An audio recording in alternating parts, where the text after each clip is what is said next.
이 세상의 모습이 바로 이러한 모습이 아닌가 생각이 되어지더라고요. 만족함이 없는 것이죠. 내가 승리를 누렸음에도 불구하고 또 이겨야 된다라는 거예요. 돈이 많은데도 불구하고 더 많은 돈을 거둬야 한다라는 거예요. 권세가 충분히 있음에도 불구하고 더 많은 권세를 누려야겠다라는 거예요. 사람들의 모습이 그렇죠. 내가 만족할 만하다. 이 만족이 어떠한 만족입니까? 하나님 보시기에 만족인가? 내가 충분하다고 느껴야지만 만족할 수 있는 그러한 생각인가? 옛날에 이런 말이 있죠. 있는 사람들이 더하다. 만족함이 없는 거예요. 내 인생 가운데 하나님께서 충분히 채워주셨는데, 차고 넘치게 채워주셨는데 만족함이 없는 것이죠.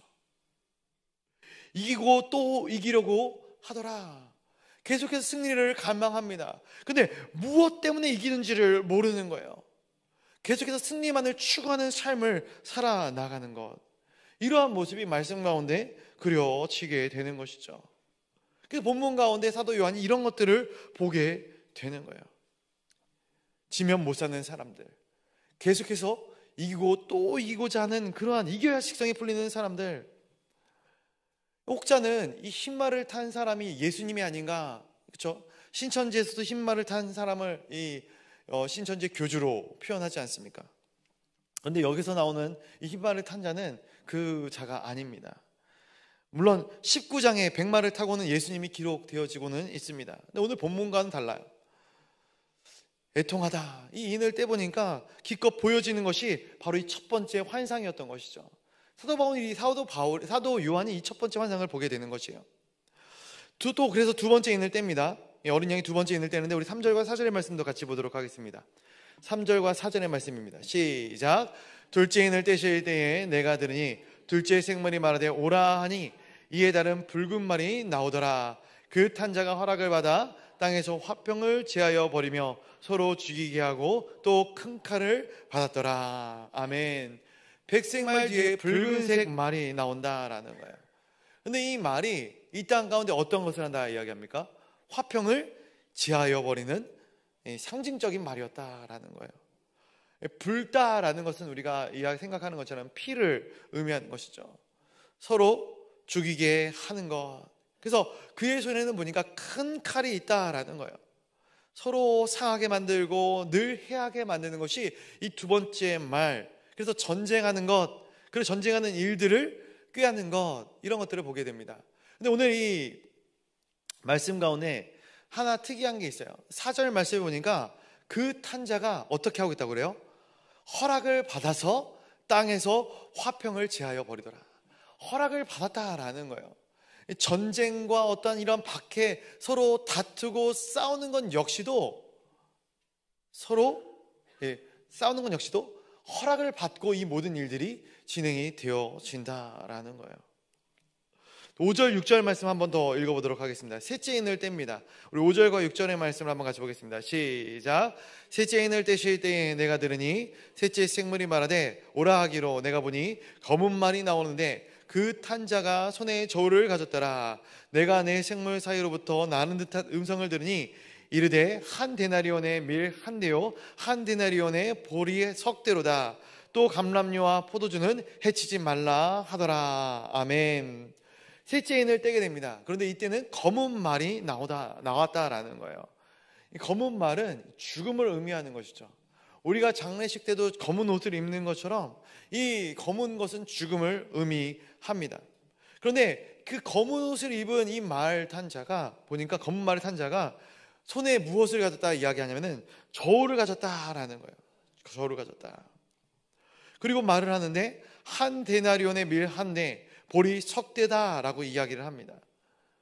순서적으로 보면은 흰 말이 나오고, 그리고 붉은 말이 나오고, 그리고 검은 말이 나오게 된다라는 거예요. 흰 말은 승리를 추구합니다. 그리고 붉은 말은 전쟁을 의미하는 것이죠. 그리고 화평을 제하였다라는 것입니다. 그리고 나서 이 마지막 검은 말이 나오는데 이 검은 말은 죽음을 상징한다라는 거예요. 물론 인을 떼는 것이 마지막이 아닙니다. 전쟁과 기근을 통해서 이 말들이 늘 이렇게 행동에 가는 것이죠.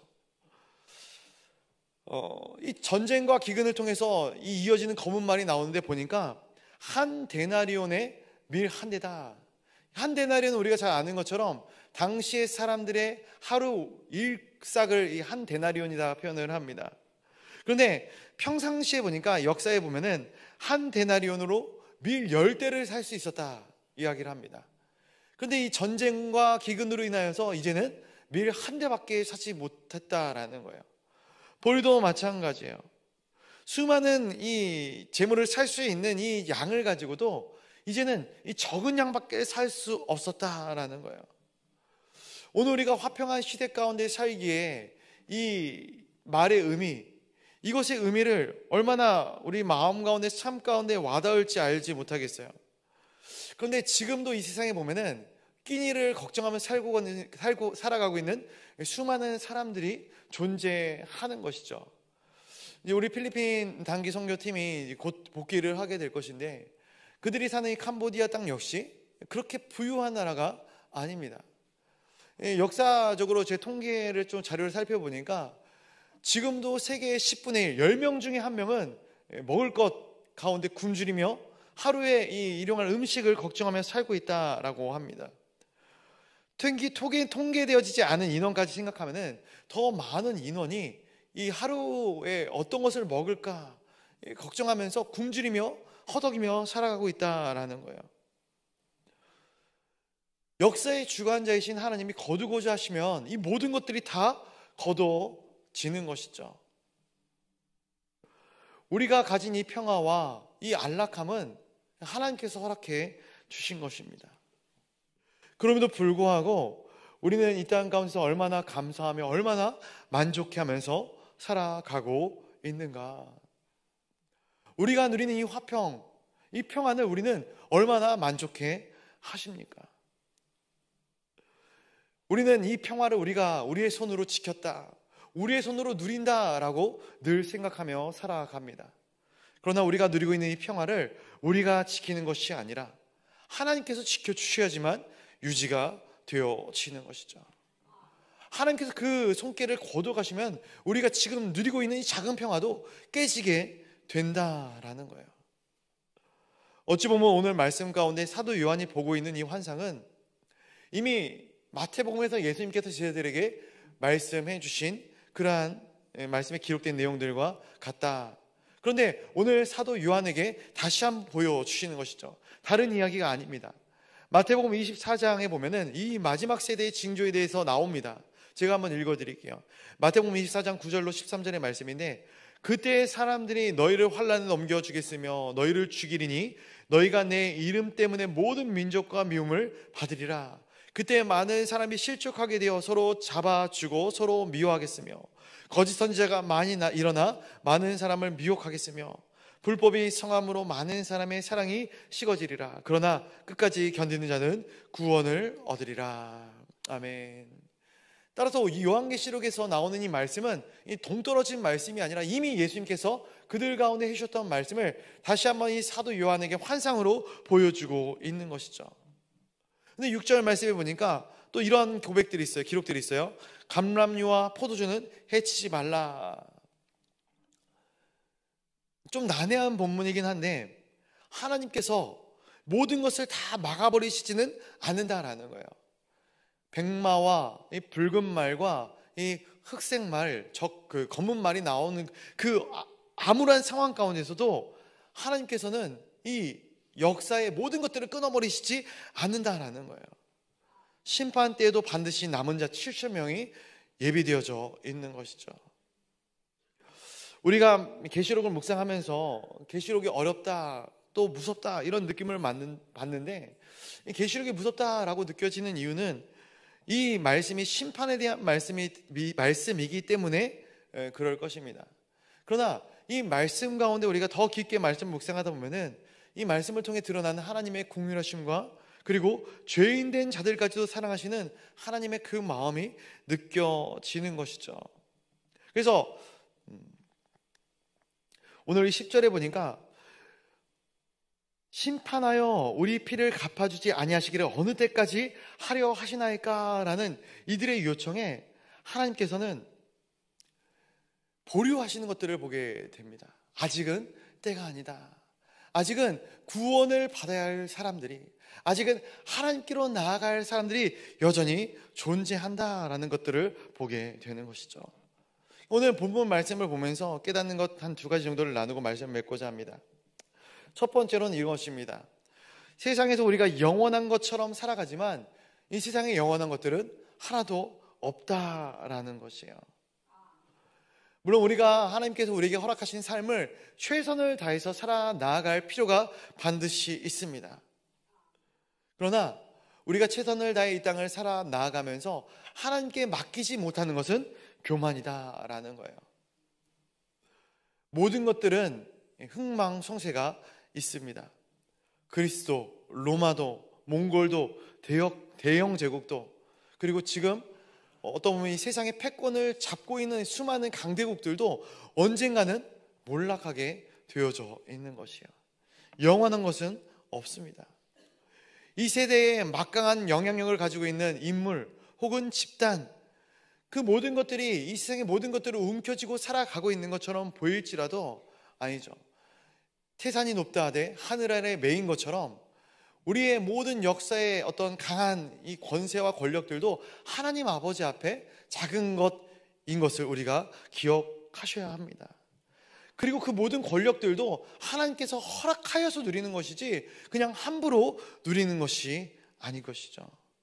따라서 하나님께서는 의인의 통치하는 과정 가운데서 악인도 사용하시지만 그 악인에게 제한된 범위를 두신다라는 거예요.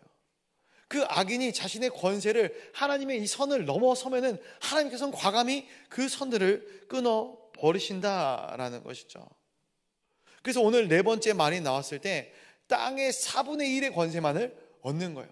땅의 모든 권세가 아니라 땅의 4분의 1의 권세만을 얻는 것을 우리가 보게 되는 것이죠. 두 번째로 하나님께서 하나님의 백성들에게 이러한 것들을 보여주시는 것, 보여주신다라는 거예요. 말씀하신다라는 거예요. 그리고 그것은 어떤 너희가 이렇게 절망적인 상황을 봐라. 사도 요한에게 이렇게 절망적인 상황 가운데서 너희가 무엇을 할 수 있느냐, 이러한 어떤 한계점을 그어주기 위한 것이 아니라 기회를 이야기하는 것이죠. 돌이킬 기회가 있다, 돌아설 기회가 있다라는 거예요. 하나님은 느닷없이 갑작스럽게 심판을 강행하시는 분이 아니시다라는 거예요. 출애굽의 역사를 보더라도 하나님께서 장자의 심판을 하시기 전에 9가지의 심판을 더하시고 10번째 심판으로 장자의 심판을 허락하시는 거예요. 어린 양의 피를 문설주와 임방에 발라라. 내가 너를 넘어설 것이다. 이것이 무엇인가? 지금 여전히 우리를 사랑하시어 우리 가운데도 어떤 수많은 심판과 어떤 고난과 환난과 기근, 이러한 하나님의 징조를 보여주고 계시면서 너희가 정결해라, 거룩해라, 너희 집에 문설주의 임방에 여전히 어린 양의 피를, 이 예수 그리스도를 신뢰하며 섬겨라 라고 말씀해 주고 계신 것이죠. 이것은 심판이 아니라 기회입니다. 그리고 그것을 우리만 누리는 것이 아니라 우리 주변에 있는 사람들에게 전하라라는 말씀 아니겠습니까? 예수님께서 공생애를 시작하시면서 처음 선포한 말씀이 무엇입니까? 회개하라, 천국이 가까이 왔다라는 것입니다. 저는 이 시대에 이러한 외침이 우리 가운데도 있어야 함을 믿습니다. 주님의 그 사랑과 그 은혜를 먼저 한 자들이 이 땅 가운데서 그 사랑과 그 은혜를 더 많은 사람들에게 증거하여 그 사람들이 심판의 보좌에서 울며 애통하는 자들이 아니라 화평한 자들로, 하나님 아버지 앞에 겸허하고 담대히 서는 자들로 나가야 되는 줄로 믿습니다. 하나님께서 보여주시는 것들은 바로 그것을 위함이 아니겠습니까? 오늘 이 새벽에 제단에 나오신 하나님의 거룩한 백성들, 왜 우리가 이 자리에 나왔습니까? 물론 우리의 모든 기도의 제목들을 하나님께 아뢰기 위해서 나온 것이기도 하겠지만, 하나님과 더 친밀하여지기 위해서, 하나님과 더 가까워지기 위해서, 또 하나님께서 나에게 주시는 그 말씀들, 그 세밀한 음성에 우리가 귀 기울이기 위해 이 자리에 나온 것 아니겠습니까? 그냥 우리가 하나님께 귀 기울일 때 하나님께서 무슨 말씀을 우리 가운데 주시던가요? 동쪽으로 가라, 귀인을 만날 것이다, 이런 말씀을 우리에게 주시는 것입니까? 아니죠. 네가 나를 사랑하느냐? 그렇다면 너는 내 양을 먹이라, 내 양을 치라. 이게 무슨 말씀이겠습니까? 하나님께서 우리에게 허락하여 주신 그 놀라운 은혜와 사랑은 나를 위한 것이 아니라 하나님께서 이 땅 가운데 허락해 놓으신 수많은 하나님의 사랑하는 하나님의 백성들을 위함이 아니겠습니까? 오늘 우리를 통해서 하나님의 선하신 뜻이 온전히 이루어지는 놀라운 역사가 있기를 간절히 소원합니다. 그것들을 위해 기도하고 그것들을 위해 하루하루를 승리하며 살아나가는 동방의 모든 권속들이 되시기를 주님의 이름으로 간절히 축원드립니다. 우리 시간 같이 기도하도록 하겠습니다. 이제 우리 같이 기도하실 때에 하나님, 우리 가운데 새겨두신 아름다운 주님의 비전과 그 소망을 우리가 끝까지 잃어버리지 아니하는 놀라운 은혜가 있게 하여 주시옵소서. 기도하도록 하겠습니다. 또 우리가 기도할 때 교회를 위하여 기도하겠습니다. 우리 가을에 수많은 사역들이 준비되어지고 있습니다. 바자회, 동강 사랑 나눔 바자회가 얼마 남지 않았고, 또 그 이후에 목자 특세와 또 우리 다니엘 특세가 이어질 것입니다. 하나님께서 우리 가운데 허락하신 많은 사역들이 그냥 단순히 시간을 때우기 위한 그러한 사역들이 아니라 하나님께서 우리에게 허락하여 주신 아름다운 사명들, 우리의 비전들이 될 수 있도록 하나님께서 인도하여 달라고 같이 기도하도록 하겠습니다. 우리 사랑하는 담임 목사님을 위해서 기도해 주시고 우리 중직자들을 위해 같이 기도해 주시면 감사하겠습니다. 우리 특별히 선교사님들과 또 암으로 투병하시는 우리 환우들을 위하여 기도하도록 하겠습니다. 우리 문옥자 권사님, 김선 집사님, 우리 김주희 집사님, 최교식 성도님, 박행자 집사님, 박성수 집사님, 이주영 집사님, 임종숙 집사님, 서양주 집사님, 박태진 안수 집사님, 이종호 성도님을 위하여 같이 기도해 주시면 감사하겠습니다. 또 우리 선교팀 이제 복귀하는데 우리 선교팀의 기도의 제목들을 놓고 같이 기도해 주시면 감사하겠습니다. 우리 각자가 가져오신 기도의 제목들을 놓고 기도할 때 우리 주님의 이름을 크게 한번 부르짖고 우리 간절한 마음을 담아 우리 함께 기도하며 나아가도록 하겠습니다. 우리 주여 한번 부르짖고 기도의 자리로 나아가도록 하겠습니다. 주여